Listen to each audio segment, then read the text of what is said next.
Welcome back to the Slay the Brother channel for another fun Elden Ring Night Rain build video. I forgot to mention last time, I really appreciate that I got over 1,000 views on my first Elden Ring Night Rain build video.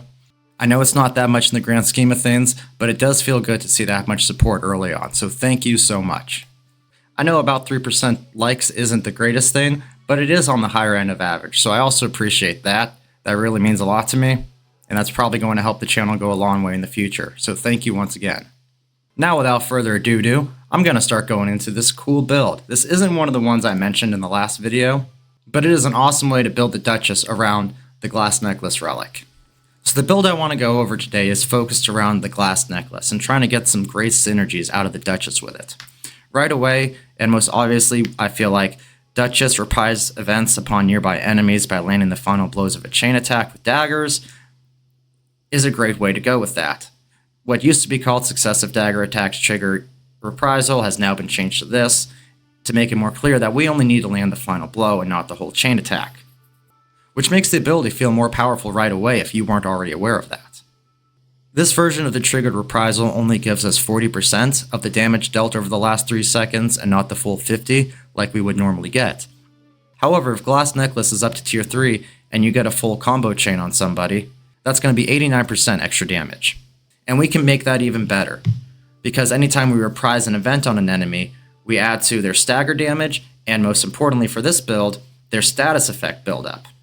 So this is why you'll want to use Dark Knight of Miasma, or just normal Knight of Miasma. Frostbite reduces an enemy's damage reduction by 15% for 30 seconds.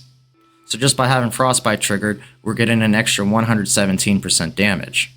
And if you're using this build, we have improved dagger attacks. That's, I believe, 5% damage increase to our daggers. So we can get 128% extra damage just from pre-made relics. 2 of which you get from remembrances. This is from the Duchess remembrance, and this is from the Undertaker remembrance. And one of them you get from beating an Everdark version.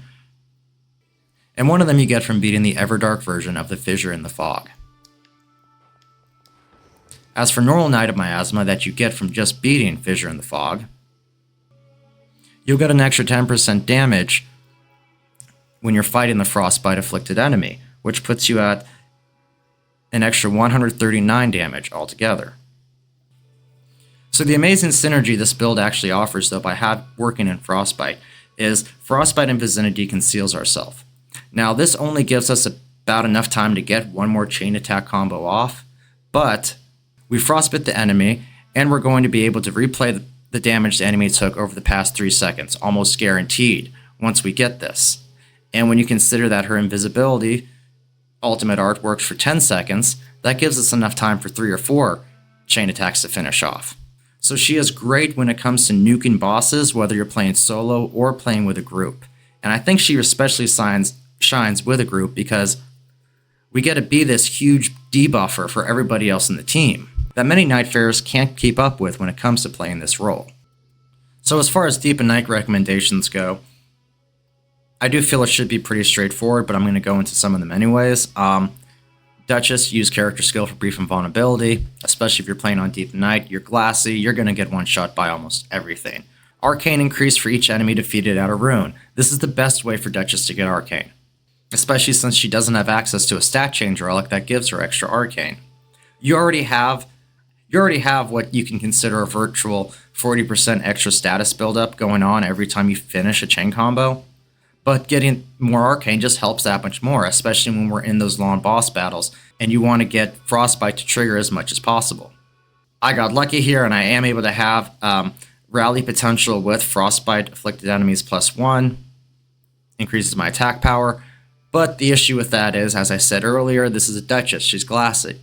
Even though I usually play on depth 2 or 3, she will still get one-shot more times than not, even at her level 15, 860 health. Altogether, this is a very fun build, especially if you're a lover of Frostbite and like playing around with daggers. And it really makes one of the weakest weapon types feel like one of the most powerful now that we have a successive attack buff and the ability to trigger reprisal. Because like I said before, just being able to turn invisible when we trigger Frostbite is going to give us a lot more opportunities to get the reprisal from finishing our chain dagger attacks off. Thank you for watching this video. Don't forget to give this video a like if you haven't already, and consider subscribing to the channel for more content. Like I said in my last video, I have a lot of builds coming up, and I look forward to hearing about what you guys think of these builds, or what other kind of builds you're running with these relics too. Once again, thank you for tuning into the video. I appreciate everything. And don't forget to go out there and slay!